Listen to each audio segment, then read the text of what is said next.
Nós vamos iniciando a nossa terceira aula no Cântico Espiritual de São João da Cruz. Na primeira aula a gente se dedicou mais à primeira canção, onde começa: Onde te escondestes, amado? E a gente viu que a primeira coisa que São João da Cruz nos ensina, que o nosso Deus é um Deus escondido. Nós não temos domínio disso. Nós não compreendemos o raciocínio. Quem acompanhou a homilia hoje do padre na missa, ele dizia: Deus é bom, mas bom como? Isso não é claro para nós. A gente tem muitas ideias sobre Deus, mas entre a ideia de Deus e Deus mesmo existe uma diferença. E São João da Cruz, na primeira frase, ele diz: olha, Deus é escondido das tuas ideias, dos teus pensamentos, ele é escondido. Mas ele vai dizer adiante aonde é que ele está escondido: no fundo da nossa alma. O batismo nos concedeu a vida divina. É a mesma ideia do castelo interior, Deus no centro da alma. Elizabeth da Trindade, Santo Agostinho: buscava-te fora, tu estavas dentro de mim. Tudo baseado no sacramento do batismo. Deus habita dentro de nós. E precisamos mergulhar, por isso a importância do silêncio, recolher-se, entrar dentro de si mesmo, sair da exterioridade e entrar no movimento de interioridade. Precisamos nos esconder para achar o Deus escondido. É assim que começa o cântico. E motiva. Essa é a verdade fundamental teológica. E depois ele fala de um gemido. E me deixaste um gemido. Um gemido é um desejo. Oração, como diz Santo Agostinho, oração é desejo. É busca, é anseio. Então é balizado nisso que o cântico espiritual cresce, na direção de um Deus que está presente, que por amor quer se comunicar conosco, e nós que fomos criados à imagem e semelhança de Deus e temos o desejo de Deus. A samaritana nos ajudou nisso. Primeira coisa que Jesus diz para a samaritana é: dá-me de beber, sacia minha sede. E depois ele oferece a água viva. É verdade, a oração é o encontro de dois grandes desejos: o desejo de Deus se comunicar e se dar a nós, e o nosso desejo de corresponder. Desejo esse que, por causa do pecado, muitas vezes está turvado. A gente troca esse desejo por Deus, por uma Coca-Cola, por um momentozinho de prazer, por um pecadinho qualquer, fica trocando de vez em quando, mas não sacia. Desejo.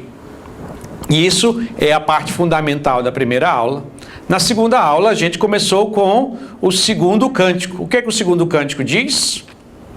Vocês lembram?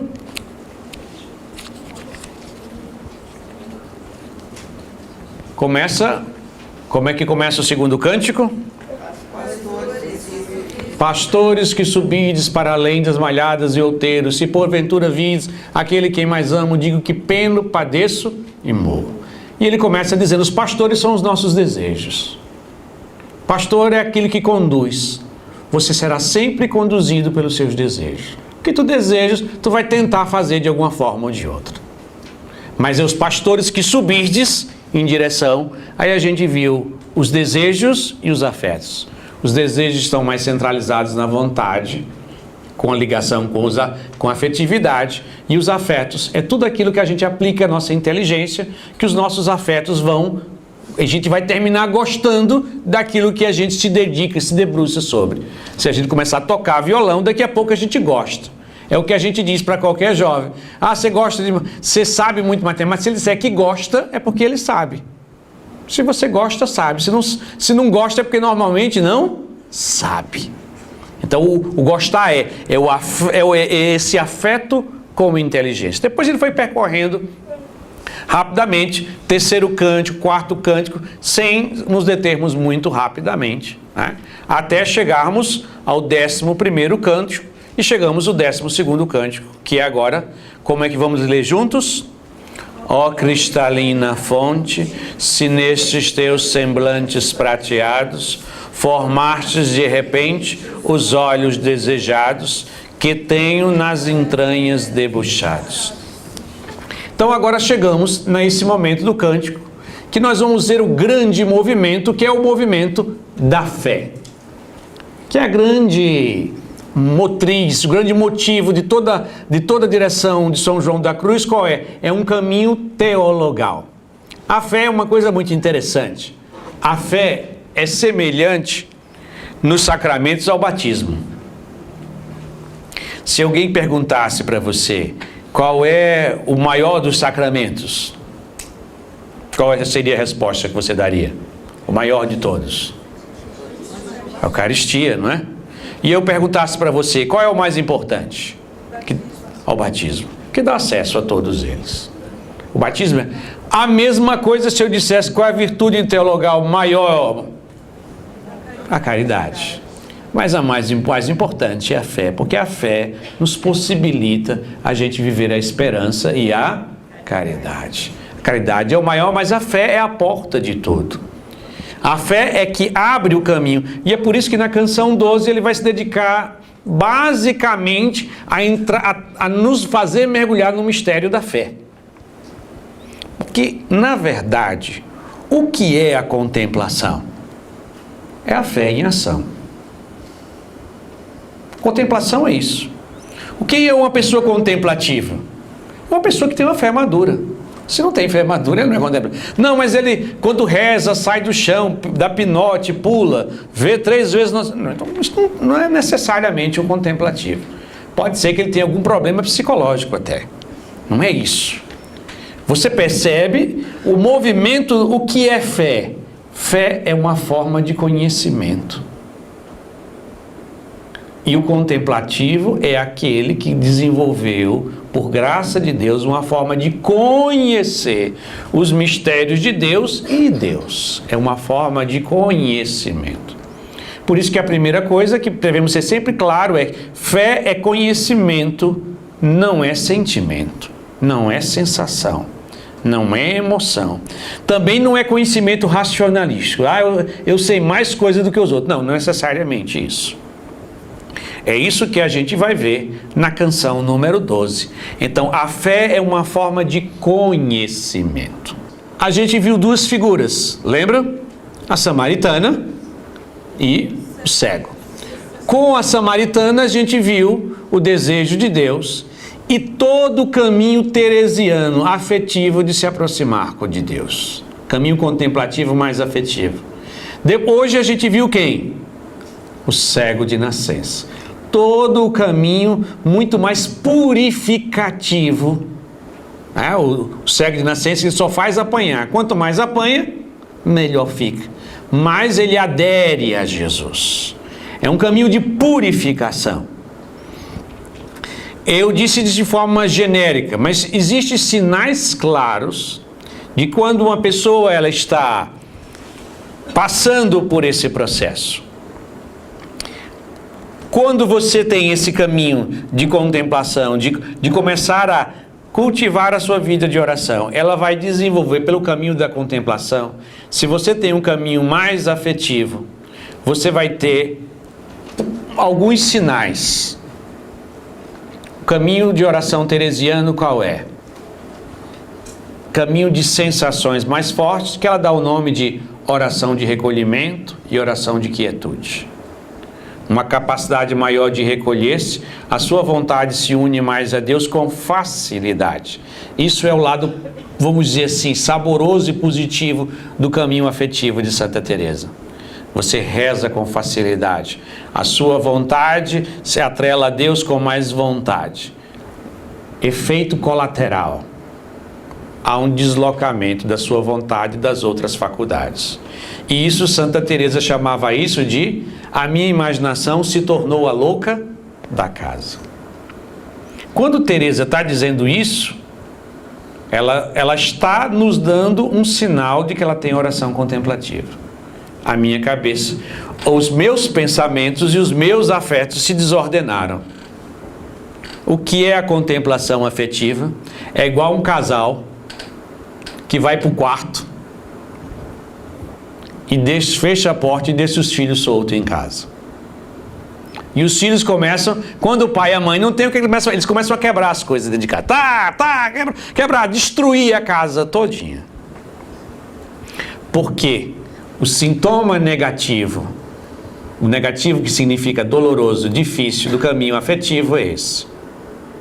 Você reza com facilidade muitas vezes, mas há uma desordenação, se desloca a inteligência, a imaginação, elas ficam, a vontade não está ocupada com isso, e por causa disso elas ficam loucas.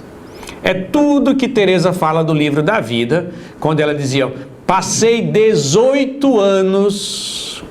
Quando Teresa diz que passou 18 anos, a tradução correta do livro da vida, muitas vezes é porque eu não rezava. Não, porque eu rezava, eu vivi esse momento.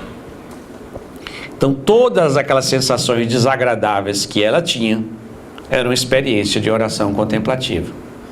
Ela tinha aquela sensação, mas ao mesmo tempo, tinha oração de quietude, tinha recolhimento, mas os afetos e a imaginação e os pensamentos começam a voar, e a pessoa fica perdida, incomodada. Se ela se ocupa, se ela se ela usa a vontade dela de novo para organizar os pensamentos, ela se desune de Deus. Aí ela diz, poxa, vou tentar de novo. Quando começa a se unir a Deus, os pensamentos se perdem. Ela levou muitos anos para ela aprender, quer dizer, isso é da nossa natureza herdada. É uma miséria que a gente tem. Quando a vontade se une a Deus, as outras faculdades ficam desocupadas e vão se ocupar. Normalmente é igual a menino, né? Se ocupa com o que pior for, né? O que pior tiver na casa é exatamente o que ele vai atrás, né? O que vier para quebrar é o que ele vai fazer. Então há uma dificuldade disso. Algumas pessoas entram pelo caminho da contemplação com isso. Se você tem fracamente isso, assim, as pessoas que têm uma pouca decisão vai ter isso com fraca intensidade, quase não percebe. Já do outro lado, São João da Cruz conta como é quem entra pelo caminho das purificações da verdade. 3 sintomas. 1, perda dos sentimentos. Você começa a perder os sentimentos, principalmente na oração, às vezes a reboque também das coisas da vida. 2, perde a capacidade de se concentrar e meditar na oração reflexivamente. A pessoa não consegue mais.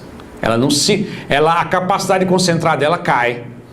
Ou, dependendo do grau mais forte, ela tem dificuldade. Eu gosto de brincar dizendo, você entra na capela e vê todo mundo rezando, é uma inveja, está todo mundo assim, rezando, animado, fervoroso, atento, e você olha para o teto, olha para o chão, começa a contar as paredinhas do negócio, 1, 2, 3, quando você vê se está contando, não é para contar não, eu estou aqui para rezar. Aí daqui a pouco, quantas lâmpadas tem aqui mesmo? 1, 2, 3, 4, e o Santíssimo imposto, não, o Santíssimo. Aí você, não sei o que, olha fulano passou. Não, eu estou rezando.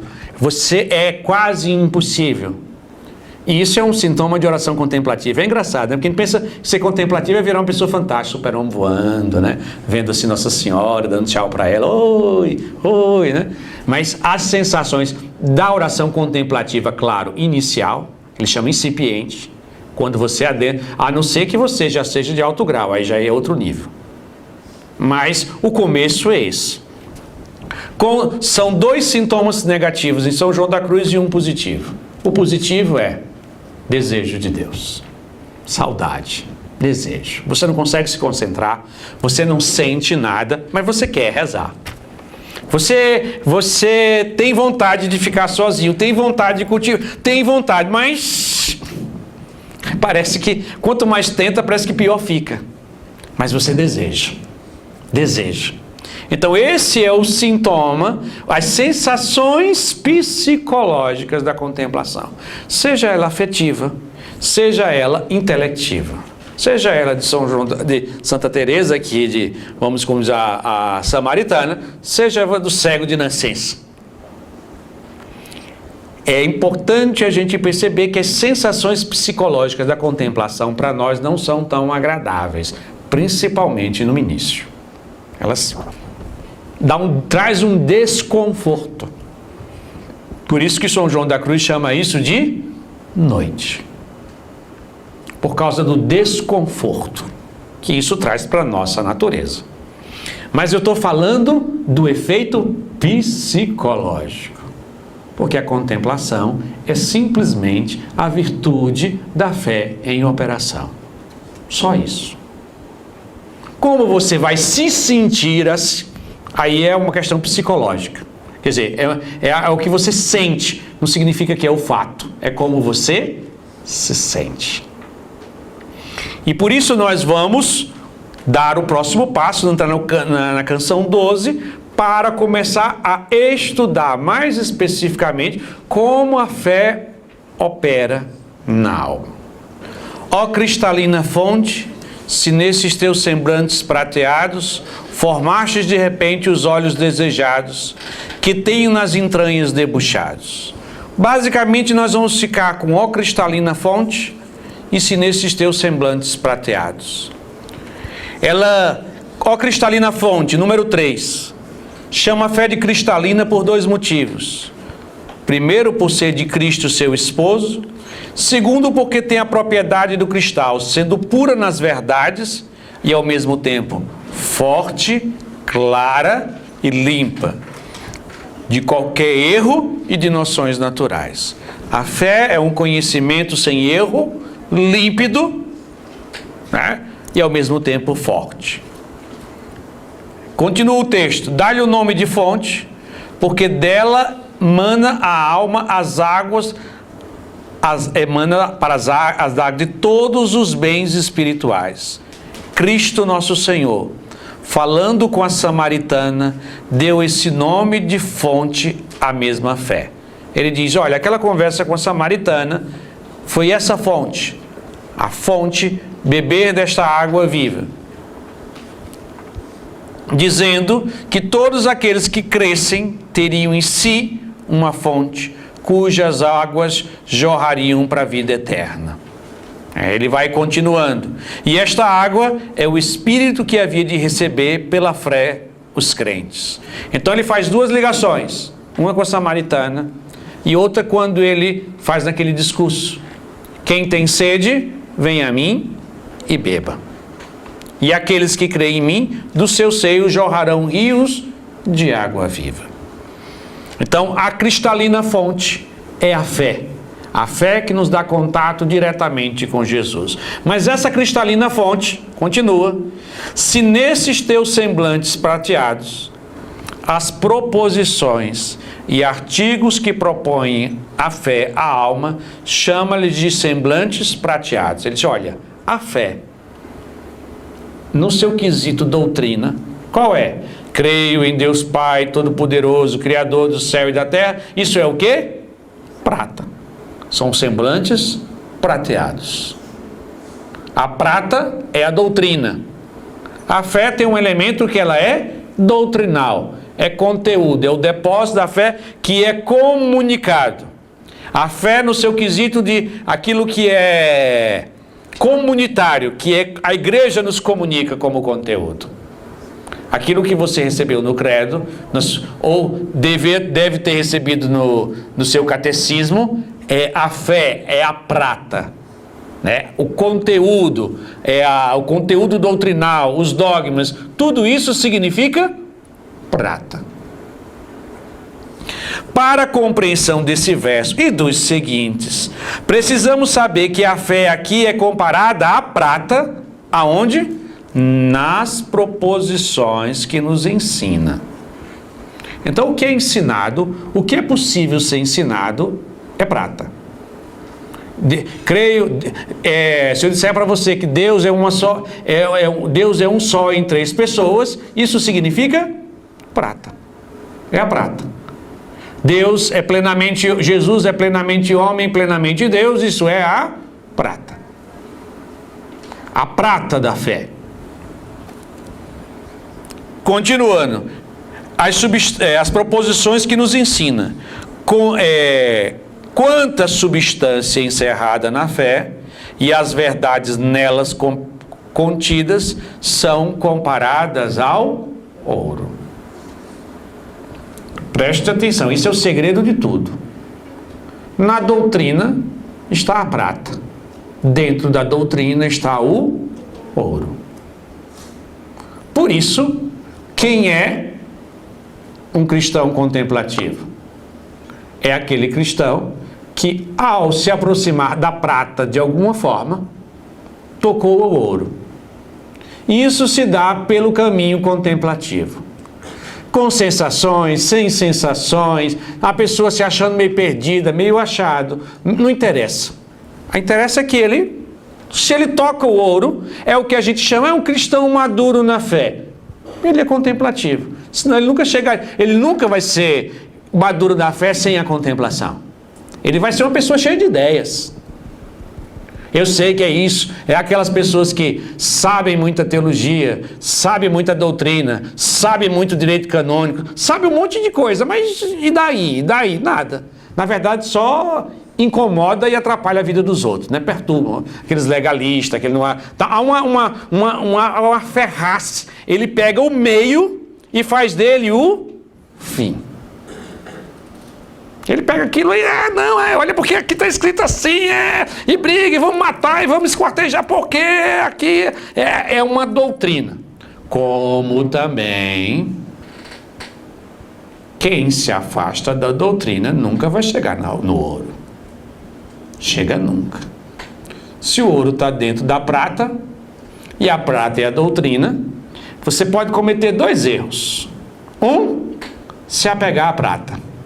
2, se afastar da prata. Quem se afasta da prata, nunca vai chegar ao ouro. Não tem coisa mais triste do que, por exemplo, do que um pregador, do que um padre, quando ele ensina fora da prata. Ele está arranjando um jeito dos outros não chegarem à comunhão com Deus. Está ensinando caminhos errados.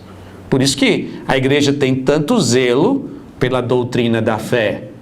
Não é porque é ela a coisa, ela protege, ela envolve a experiência da fé.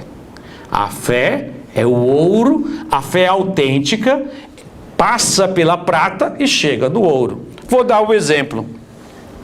O que é prata também na igreja? Sagradas Escrituras. É prata. O que é ouro? Você encontrar Jesus nela. Aí você encontrou o ouro. A prata é você... Quando você faz lexo, você se aproxima da prata num método para tentar alcançar o ouro. Um encontro com a pessoa de Jesus. Um relacionamento com Ele. A doutrina do mesmo jeito. Por que devia, lá na paróquia, lá de Santa Teresinha, lá de Messejana, o que devia fazer os catequistas? Ensinar uma prata de uma forma que as crianças, os adolescentes ou os adultos, seja lá quem for, vá tendo a possibilidade de tocar no ouro. Por isso que você precisa ser uma doutrina oracional. Um conteúdo que leve a pessoa a partir da verdade da prata, fixa, clara, direta, o que é certo, errado, claro, mas não para se centrar nisso. E também livrar nossas crianças e simplesmente contar histórias bonitinhas para que ela fique crianças boazinhas. Também não é para isso que a criança vai para catequese, né? Para virar crianças boazinhas. Um bom menino, uma boa menina, também não é isso. É para que eles conheçam uma prata, mas se for apresentado a prata num caminho mais oracional, mais relacional, que eles possam começar a dialogar, as crianças chegam ao ouro com mais facilidade do que a gente. O problema, nós temos mais dificuldades. Ou porque temos uma doutrina torta na cabeça, ou porque somos racionalistas demais. Temos dificuldade de fazer esse movimento. Se você ensina para uma criança, ela faz rapidamente. No retiro para os jovens, eu peguei várias passagens, por exemplo, que era justamente como Teresinha fez esse caminho, e de uma forma bem simples. A mãe dela, as irmãs colocavam, a minha irmã colocava, a Maria me colocava no colo e começava a falar das coisas de Deus. E ela começava a ensinar coisas tão lindas, que quando ela botava na cama, eu deitava e eu continuava a pensar naquilo ali. E quando eu pensava, eu ia mergulhando naquilo ali. O que é que estavas fazendo? A irmã dela colocava no colo e ensinava a prata. Só que de uma forma afetuosa, cheia de fé, ela ia aos poucos fazendo aquilo automaticamente. A gente pensa que isso tudo é meio sensacional, né? Eu vou ser um místico, vou ler aqui, que coisa. Não, a nossa fé é uma coisa mais óbvia do mundo. Você é batizado. A vida de fé, a vida de contemplação é o óbvio da vida cristã. É o normal, é o comum. Ou deveria ser o comum. É o normal. Você, ao ser batizado, ao receber a catequese, ao participar da missa, ao fazer sua lexo divina de todo dia, o toque na prata vai fazendo aos poucos você chegar ao ouro. Se você não cair em dois erros, ou deturpar a prata, ou se apegar à prata. São dois erros que você pode desenvolver, que lhe dificulta ao acesso direto à prata. O texto continua agora dizendo, mais à frente, ainda no 4 meses, ele continua dizendo assim, pois nesta vida a fé nos propõe essas verdades obscuras e encobertas, razão pelo qual são aqui chamadas de semblantes prateados. No fim, porém, da fé, quando esta se acaba pela clarão da visão de Deus, então ficará descoberta a substância da fé, não mais revestida de prata, e sim cor de ouro. Quando você chegar no céu, você vai ver tudo cor de ouro. A prata é para aqui, para a terra. É para quando nós estamos aqui, nesse processo, nessa passagem. Nós vamos construindo um caminho de conhecer a doutrina, conhecer essa doutrina no caminho do diálogo. Por isso que, depois que a gente terminar essa coleção de Lexo Divina do Evangelho, dos Evangelhos, Marcos, Mateus, Lucas, João, segundo volume, qual é o nosso projeto? Esse para o primeiro grau de consagração do movimento. Qual é o segundo grau? Vai ser o credo. Mas o credo nesta perspectiva. Justamente nessa introdução aqui de São João da Cruz. A doutrina, mas não para que você seja um teólogo, um catequista ou algo parecido, mas para que você seja contemplativo. Rezar, estudar, fazer um alexo do credo. Uma leitura orante, dialogante, a partir do credo, e do credo se tornando um meio para chegar a Deus, do mesmo jeito que é feito das Sagradas Escrituras pela Lexo Divina. Então, conhecer a doutrina, mas com um intuito, com um impulso, com uma direção oracional, contemplativa. Contemplativa.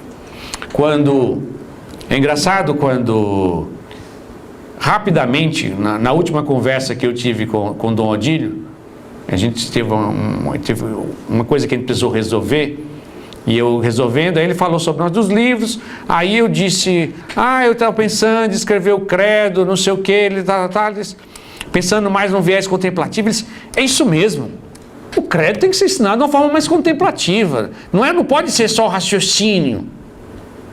É isso que muitas vezes as pessoas não entendem direito. Existe uma forma de se relacionar, e na verdade, não é nada sensacional.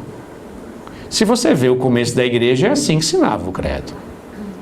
Era assim, o batismo, o credo, era uma forma de você, chama mistagogia, você mergulhar no mistério de Deus. Por isso toda a simbologia, o valor da liturgia está ligado a isso. Por que a liturgia é tão importante? A liturgia é importante por causa disso. Porque a liturgia nos ensina a fé por meio de símbolos, não de discursos racionais. A fé faz a gente tocar mais no ouro do que muitas vezes a liturgia faz a gente tocar mais no ouro da fé do que 1000 discursos, 1000 palestras. Um sacerdote que celebra bem a missa, uma missa bem cantada, feita de acordo com o rito, de forma ordenada, faz mais bem aos fiéis, aos paroquianos, do que 1000 discursos. raciocínios, ideias e mais ideias. E olha, ideia, não vai chegar a lugar nenhum. Mas a liturgia, os símbolos, a vela, o incenso, o ar celebrante do sacerdote, a forma, o jeito orante de abrir os braços, de pronunciar as palavras, a maneira pausada de fazer a liturgia, isso vai nos introduzindo no ouro. Por isso que a igreja nunca separou a catequese da liturgia. Não pode ter separar uma coisa da outra. A catequese, o conhecimento da doutrina, tem que ser ligado aos ritos celebrativos. É assim que se fazia no batismo. Precisa de ritos, porque o discurso vai ao raciocínio. Os símbolos faz com que o nosso raciocínio dê espaço para a fé. Por isso que os símbolos são tão importantes, por isso o gregoriano, a oração em forma gregoriana, o latim, são formas que vão nos introduzindo lentamente no ouro, sem a gente pensar muito nisso. Bem celebrado, uma homilia bem feita, uma liturgia bem celebrada, a música bem cantada do que ela deve ser dentro da liturgia, faça isso numa assembleia, numa paróquia, alguns anos consecutivos. Você pode, se você fizer isso, ensinar as pessoas a lerem a Bíblia, fazer Lexio Divina e participar da liturgia e todo o caminho que eu vou completar amanhã com o nosso amigo Lázaro, porque Lázaro é aquele que morreu e ressuscitou, então é aquele que associou-se a Cristo. Eu vou falar Cristo, a igreja, né? Você vai viver numa comunidade, numa paróquia, num movimento, sendo inserido nisso, a pessoa vai desenvolver a fé com tranquilidade, vai desenvolver oração contemplativa. Faça isso direito, que rapidamente você vai ver que naquela paróquia vai ter gente contemplativa, vai ter gente madura na fé. Alguns com as sensações, outros sem sensações, outros assim um pouco meio perdido, porque não sabe o que está acontecendo meio direito dentro dele. Aí já começa o segundo desafio numa paróquia assim. Vai precisar arranjar bons diretores espirituais, porque a maioria não consegue acompanhar pessoas com sintomas de contemplação. Aí já é outro problema. Mas é um problema melhor, não é, senhores párocos? Não é bem melhor ter esse problema? Bem melhor. A gente arranja depois algum diretor espiritual, né? Vai treinando, vai fazendo e as coisas vão andando. Se você faz esse caminho. Então, é isso que São João da Cruz está dizendo aqui. Semblantes prateados e o ouro. Não é nada muito extraordinário. Na verdade, a contemplação faz parte do mundo ordinário. O que é ordinário? Aquilo que é próprio do batizado. Extraordinário é você ter uma visão, Nossa Senhora aparecer para você, isso faz parte do mundo extraordinário. Mas contemplação, que é tocar o ouro, meus irmãos, Jesus morreu numa cruz e ressuscitou para nos dar isso. Ele morreu, você foi batizado para você chegar a isso, não foi para fazer outra coisa.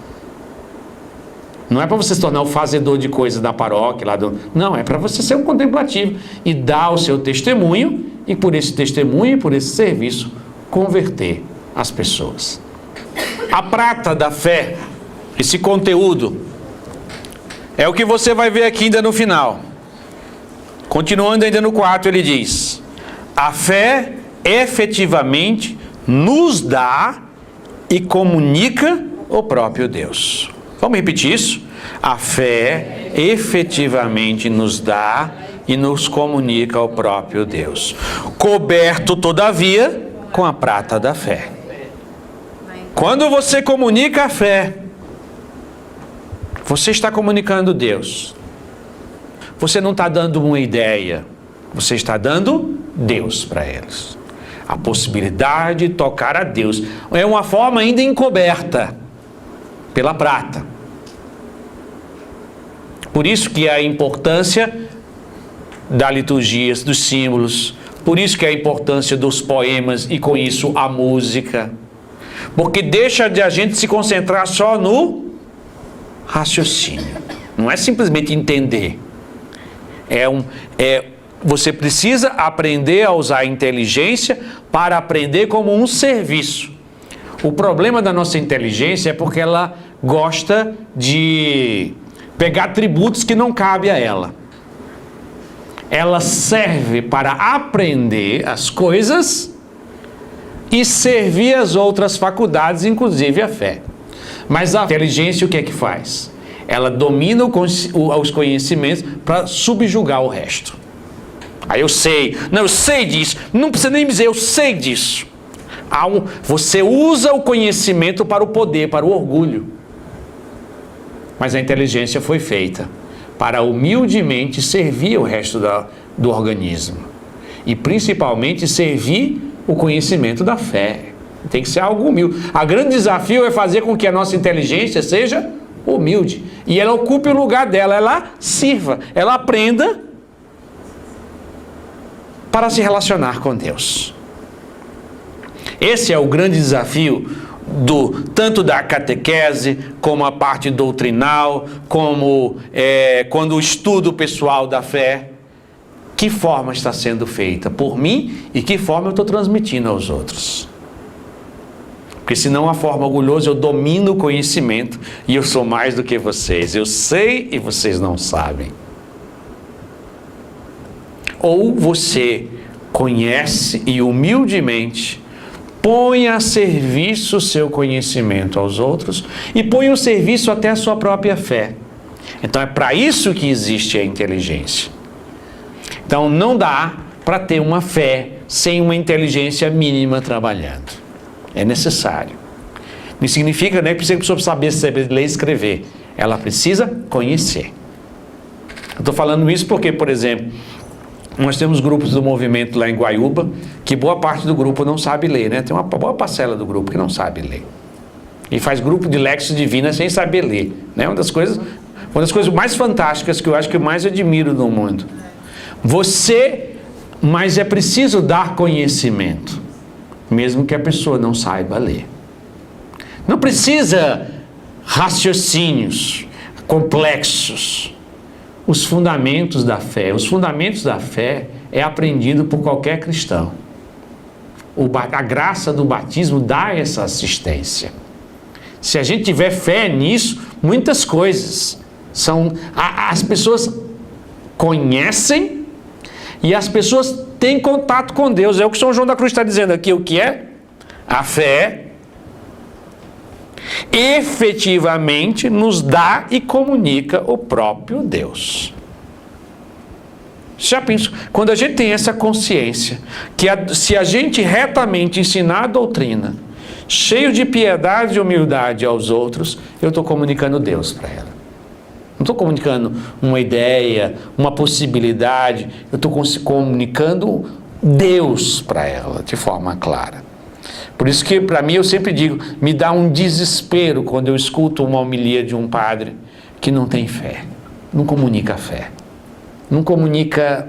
Meu Deus, me dá um desespero e um pânico por todo mundo que está ali naquele local. Não comunica nada, comunica ideias. Sem comunicar relacionamento, conhecimento humilde e piedoso sobre as coisas de Deus, fazem com que as pessoas tenham contato com Deus. E o texto continua dizendo: a fé efetivamente nos dá e comunica o próprio Deus, coberto todavia com a prata da fé, mas nem por isso deixa de nos dar verdadeiramente. E como quem nos desse um vaso de ouro recoberto de prata, que pelo fato de estar prateado, não deixará de ser dom de um vaso de ouro. É engraçado que nós fazemos o contrário, né? Nós pegamos uma peça de prata e cobrimos de ouro, né, para vender.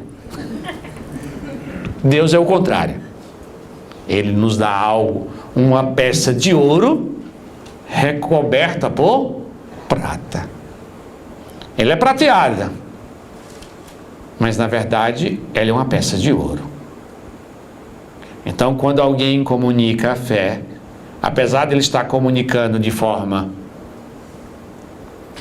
Deus Pai Todo-Poderoso, Criador do céu e da terra, te enfermo por formas lógicas limitadas, dentro de um conceito que cabe dentro de um raciocínio humano,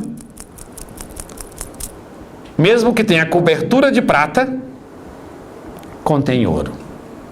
Contém o próprio Deus que se dá em dom a cada um de nós. Então, esse é o caminho, desde o começo, e se desenvolvermos esse caminho, chegaremos à comunhão com Deus. De uma forma simples, sem escândalo, sem coisa ali de ficar voando para um lado para outro, sem dilemas, simplesmente sendo alguém que conhece a doutrina, faz dela um caminho de diálogo com Deus. Esse diálogo com Deus faz ela entrar em contato com Deus mesmo. O contato com Deus muda a nossa vida. Nós mudamos, não porque eu decidi, mas a graça vai mudando paulatinamente a minha vida. E assim eu me tornei um cristão maduro na fé, que é outra forma de dizer que é um cristão contemplativo. A pessoa vive a fé dela de forma clara, tranquila, saudável e brilhante. E algo que ilumina a vida dos outros. Então, quando a pessoa vive isso, quando essa fé se transmite externamente assim, é porque internamente é um caminho de contemplação. Talvez não é do modelo que a gente gostaria, não é como a gente leu no livro de São Fulano de Tal, nem São Fulano de Tal, mas é a contemplação. Só ela gera fé autêntica. E para concluir, a gente vai pular lá para a canção 23. Canção 23. Vocês lembram do nosso esquemazinho? Ela é já a união com Deus, matrimônio espiritual. Mas a gente sempre tem que entender como algo isso normal. Como bem disse o Padre Emílio numa das suas homilias. Não é o que eu não estou lendo para descobrir aonde eu quero chegar. Eu estou lendo para descobrir como Deus me ama. Deus me chamou isso. Deus se dá desta forma a mim. Então vamos lá, é a página 718. Antes a gente vai para 717, só para ler juntos. Vamos lá, canção 23, 717. O que está escrito? Sobre o pé da macieira, ali comigo fostes desposada. Ali te dei a mão e fostes renovada, onde a primeira mãe foi violada. É fantástico isso. Vamos diretamente para o final aqui da página, vamos lá. Sob o pé da macieira, vamos lá. Isto é, sobre a graça da árvore da cruz, simbolizada aqui pela macieira, onde o Filho de Deus remiu e, consequentemente, desposou consigo a natureza humana. Onde é que Jesus se desposou a natureza humana? Na cruz. É por isso que a gente viu nas bodas de Caná, Jesus se oferecendo para casar com o povo judeu. Com a samaritana, com o povo pagão. Ele quer se desposar. E esse casamento aconteceu aonde? Na cruz. E ele continua. E portanto, cada alma, concedendo-lhe sua graça e penhores, para este fim na cruz. Então ele fez isso por cada alma. Esta é a razão de dizer: ali comigo foste desposada, ali te dei a mão, querendo significar a mão de meu favor e ajuda, levantando do teu estado miserável a minha companhia de desposório. O que é que Jesus fez conosco na cruz? Tirou a gente no estado miserável. Ele, misericordioso, arrastou a gente do estado miserável. Sai, miséria, dessa miséria aí que eu te amo. Eu te amo, eu quero viver com você, eu quero me unir. Você vai sair do pior estágio do mundo para a esposa de um Deus. Eu te dei a mão e tirei você do estado miserável para ser minha companheira e eu desposar-me de ti. E fostes renovada aonde a primeira mãe foi violada. A tua mãe, a natureza humana foi violada, de fato, em teus primeiros pais, debaixo de uma árvore. Como ele, um bom poeta, está usando o Gênesis. E também tu, ali, debaixo da árvore da cruz, fostes reparada. Se, pois, tua mãe sobre a árvore te deu a morte, eu sobre a árvore da cruz dei-te a vida. Se o pecado entrou pelos primeiros pais e com ele a morte, eu na árvore da cruz dei-te a vida.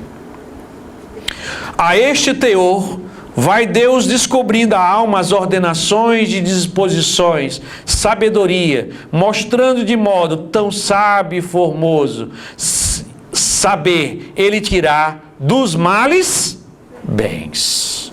Esse é o poder redentor de Cristo. Qual é? Poder tirar dos males bens. E é por isso que nós podemos confiar na infinita misericórdia de Deus, porque Ele tem poder de tirar dos males do nosso pecado bem, dos males das vicissitudes da vida, dos sofrimentos bem. Foi isso que Ele fez, realizou na cruz. As palavras literais dessa canção são ditas pelo esposo nos cântares à esposa. Eu te despertei debaixo da macieira. Ali é que tua mãe foi corrompida. Ali é que foi violada aquela que te gerou. Está falando todo do pecado original debaixo da árvore do gênero, com todas as imagens do gênero. O desposório, já o 6, o desposório feito da cruz não é o mesmo que agora falamos. Aí é importante.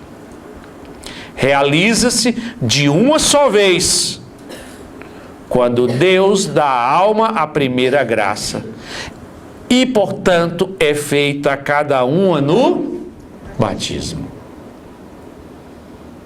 Isso de uma só vez Ele fez na cruz, e é dado a nós, a cada um, no batismo.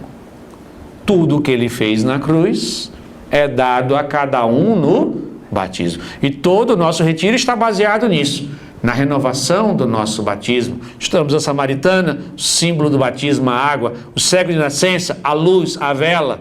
Nós estamos sempre fazendo a caminho da quaresma do ano A, que é um caminho de renovação batismal. E ele continua. Quando este, depois do batismo, quando a este de que tratamos agora, é feita por via de perfeição, que se opera pouco a pouco seguindo os seus graus. Olha, no sacramento, Deus já se desposou, se você na cruz e nos sacramentos. Mas você experimentar isso que ele está falando, é feito pouco a pouco, grau por grau. Uma coisa é o que o sacramento opera, e outra coisa é o que eu vou aderindo à frutuosidade desse sacramento. Por isso que São Paulo, aos cristãos, ele chama dos santos. Você já tem, ontologicamente você é santo. Só está faltando a gente ver, né? Aqui não está muito visível. Mas você é.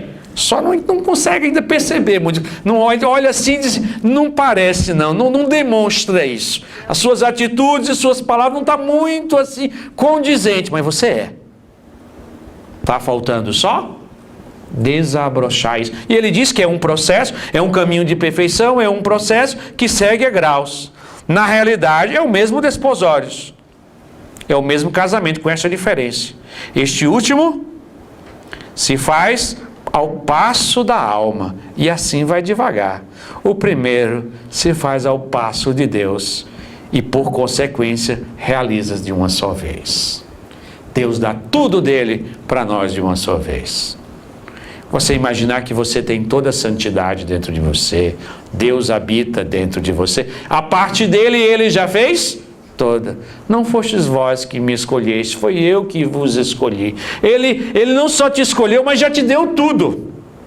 Já te ama, já te deu a capacidade de ser santo, de união com ele, de contemplação. Você não vai ficando santo. Você é. Você só precisa acolher esse dom. Primeiro, a grande coisa é confiar, é acreditar, é acolher esse Deus que nos ama, poderosamente nos ama. E claro, a nossa parte vai devagar, ao passo da alma, ao passo de cada um. Cada um vai deixando mais rápido, outros mais lento, outros mais devagar, vai fazendo este caminho. Mas o fato importante é que Deus nos ama e se deu completamente a nós. Se dar. Você tem todo o dom da oração dentro de você, todo o dom da contemplação, de uma vida santa e virtuosa, como dom. O problema é que nós invertemos. Pelo nosso moralismo, pelo nosso voluntarismo, nós achamos que é assim. Jesus disse: ama o teu inimigo. A partir de amanhã eu vou amar meu inimigo. Como se fosse uma coisa possível a você pelas suas forças. O que Deus precisa é de uma alma humilde que saiba que tudo depende dele. Mas uma alma disposta que disponha-se a caminhar em direção a ele. E aí nós podemos concluir com a frase de Santo Inácio de Loyola, que ele diz: devemos fazer as coisas pensando que fazer as coisas como se tudo dependesse de nós, mas sabendo que tudo depende de Deus. Isso significa: faça a tua parte de buscar a Deus com todo o teu coração, com toda a tua alma.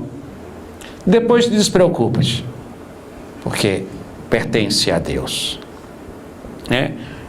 Onde te escondestes, amado, e me deixastes com gemido.